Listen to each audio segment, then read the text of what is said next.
Hello, hello all. Today we are going to discuss about extended Huffman codes. Normal Huffman codes are going to give less efficiency whenever there is skewed probability distribution as discussed earlier. So today we will understand with an example how the efficiency is improved, how the redundancy is reduced in case of extended Huffman codes.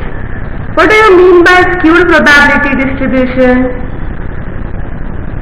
Skewed means if we have some symbol with very high probability and a symbol with very low probability in a source, then if the difference between the highest and the lowest probability is huge, then it is known as skewed probability distribution. So we will consider an example and we will apply extended Huffman code on that. The meaning of extended means instead of a single symbol which you are considering for applying Huffman code, why not to consider alphabet of two symbols together, three symbols together and so on. For example, A, B, C are three symbols. Why not to consider AA, AB, AC, BA, BB as the symbols? So we will see with an example extended Huffman code how it improves efficiency of the algorithm. So consider an example where A1, A2, A3 symbols are having different probabilities. So see, A1 symbol is having probability 0.8 and A2 symbol is having 0.02. This is high probability, this is very low probability. So the difference between them is huge and it is considered as skewed probability distribution. It is considered as skewed probability distribution. So normal Huffman code is going to fail. How much is the efficiency we will see. So we will start with normal Huffman code now.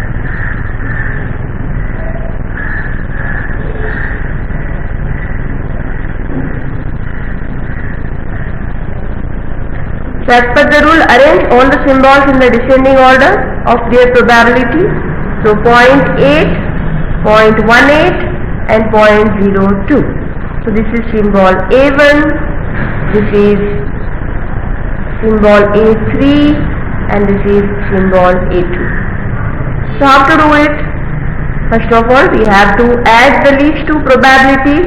So it comes out to be 0.2, 0.8 and 0.2. 0.2 is the combined probability. We have to keep it in the list as low as possible by maintaining a rule of descending order. Now we are remaining with only two probabilities whose addition is 1, so we have to stop. We will assign 0 here, 1 here. The upper branch is assigned 0, lower branch assigned 1. 0, 0. The parent node code word is assigned to both the childs. 0, 0. Then 1, 0 and 1, 1 here. This pointed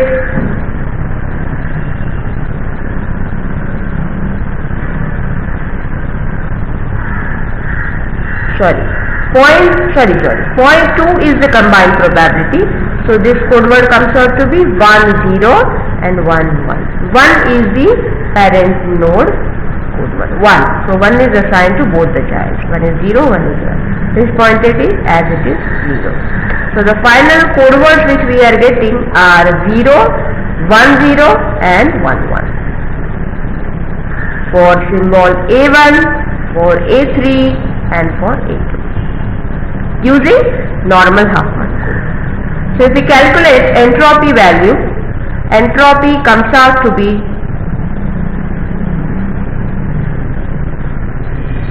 0.816 bits per symbol. How to calculate? Our regular formula, H is equals to summation I equal to 1 to N probability of AI into log of probability of AI with a minus sign into consideration.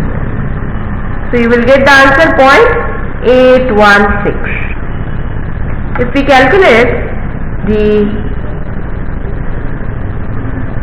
average code word length, it comes out to be, what is the formula?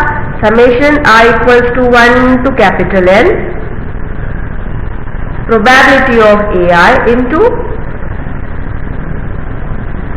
N of AI, individual code word length. So we will get the average code word length 1.2 bits per symbol. 1.2 bits per symbol. So if we calculate redundancy L minus H, we will get the answer 0.384 bits per symbol. A huge redundancy. It means the redundancy value is 47% of the entropy. What does it mean? Yes, there is some scope to further reduce because it is 0.384 bits per symbol.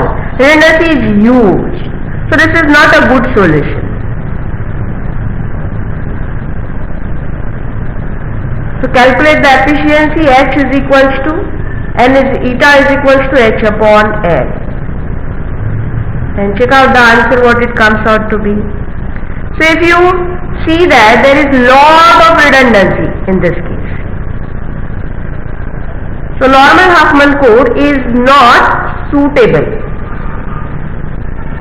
Now how to overcome this problem of skewed probability distributions using extended Huffman code, that we will see now. Using extended Huffman code, how to resolve this problem. So what it says, instead of single symbol, we are supposed to combine two symbols together. So we can write this as A1 A1, A1 A2, A1 A3, A2 A1, A2 A2, A2 A3, A3 A1, A3 A2, A3 A3. There are three unique symbols, and we are combining two symbols together. So how many combinations will be there? 3 square. So total 9 combinations are there. So now these are your symbols. What will be the probability? Probability of A1 into probability of A1.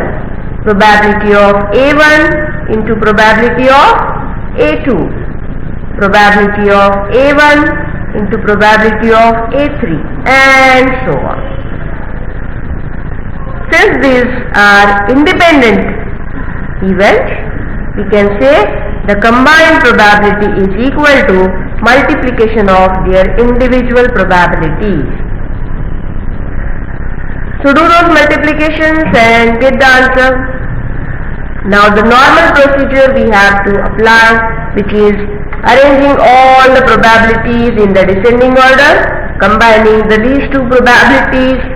In the next iteration, the combined probability should be kept as low in the list as possible, but by mentioning the rule of descending order, and so on.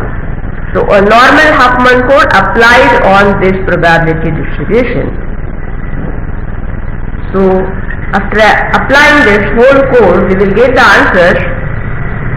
Average code word length, if you solve, you will get 1.7228 bits per symbol. Now see, this average code word length is considering the alphabet of two symbols together. So if you want to find out it with the original symbols, single length, then divide it by 2, and now we are getting 0.8614 bits.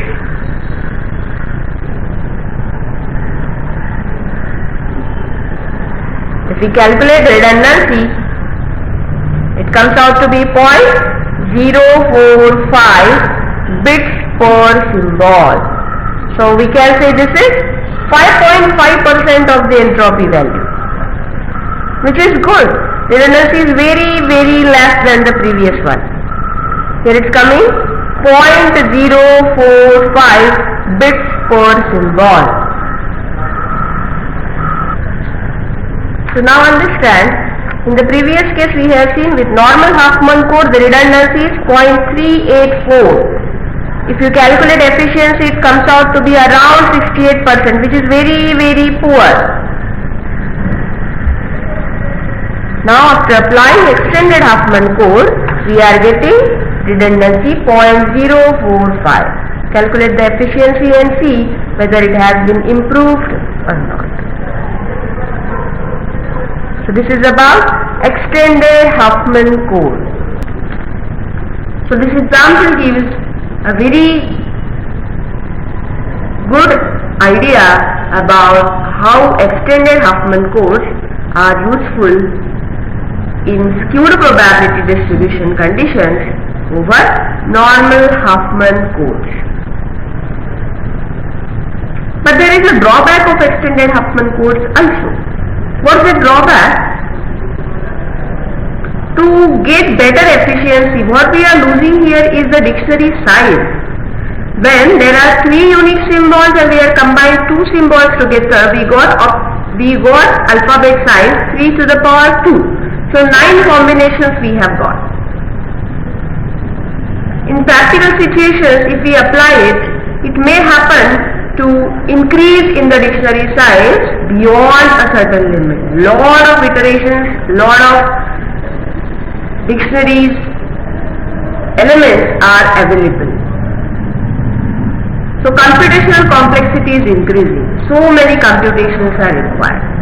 And it may happen that after performing those iterations, after performing those many computations and so on, it may happen in real life situations you may not be using some of the symbols, some of the alphabets which is a combination of 2 or 3 symbols made together. It happens. See, if we have a dictionary with words Samuel, Zin and so on, in our mobile phones, if we take example, when we are writing, when we are typing some message, what is happening? Sometimes, if we start a word Samir, S-N-A, if we type, automatically the word Samir is coming into picture, and then we are clicking on the whole word Samir. But rarely we are using words like Samuel and so on, because in India we don't have the names of the boys in this way, Samuel and so on. The most common are Samir, Sanjay and so on.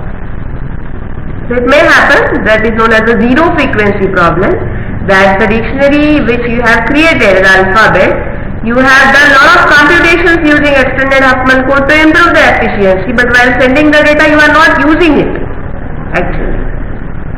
So that's a drawback of extended Huffman code. That's all for today. In the next lecture we will continue with different versions of Huffman code. Thank you.